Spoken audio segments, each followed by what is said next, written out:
President, jeg synes det har vært en ganske realistisk debatt i en situasjon hvor det er tydeligvis at selv om det er tilbakeslagene som får ofte den største oppmerksomhet i media, så er vi i en verden hvor det kan se ut til at verdenssamfunnet er villig til å ta et større ansvar i konfliktområdet, der ledere foretar de reneste overgrep overfor sivilbefolkning i sin kamp for å beholde makt, i sin kamp for å beholde sine privilegier.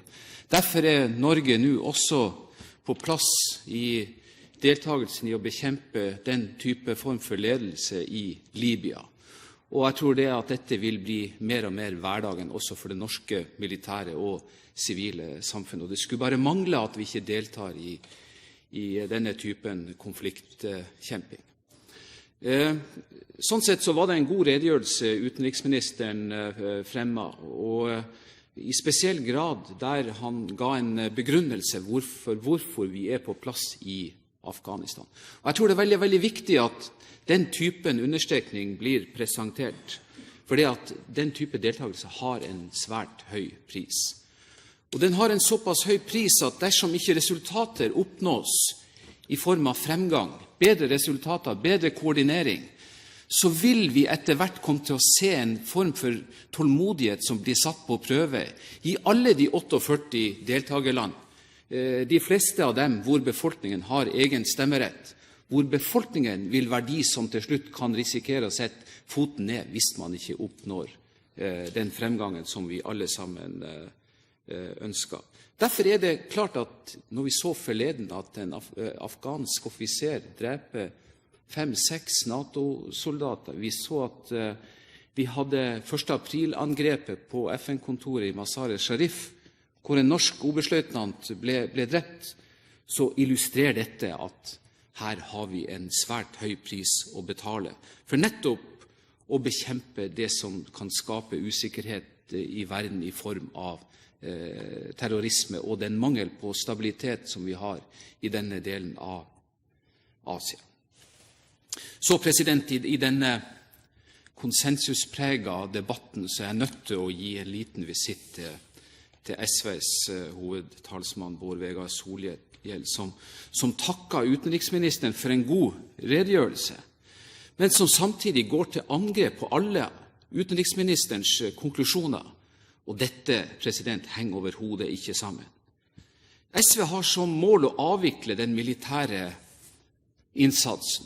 Og man argumenterer sterkt i dag fra Stortingets talerstol for å forhandle med Taliban. Altså man gir det råd at her er veien til en slags løsning for sivilbefolkningen, som jeg vil advare sterkt mot. Det kan være trygt og godt på hjemmebane å ha denne form for tilskuerens rolle, og gjerne med henvisning til andre parlamentariske ledere fra både Høyre og Fremskrittspartiet som har advart mot dette. Men jeg tror det er grunn til, også i dag, å vise til at det er Taliban som tok æra for å ha gjennomført angrepet på FN-kontoret 1. april i Mazar-e-Sharif.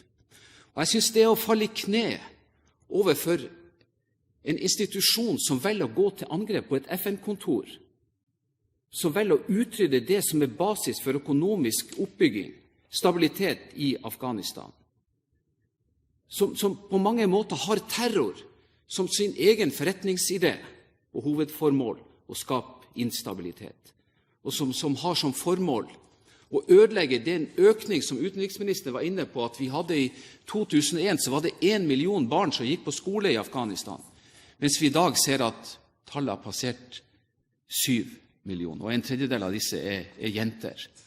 Hva i verdens slags vilkår er det SV vil tilby afghanske jenter hvis man skal starte å ha som løsning at det er altså Taliban som skal være nøkkelen til å få progresjon og fremgang i denne konflikten?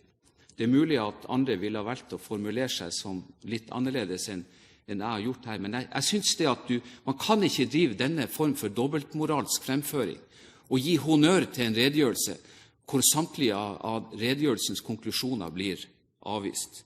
Derfor så vil kravet fremover til også SV, men i mye større grad til alle andre, bli? Hva slags form for strategi, exit-strategi, er det Norge og ISAF skal ha etter 2014?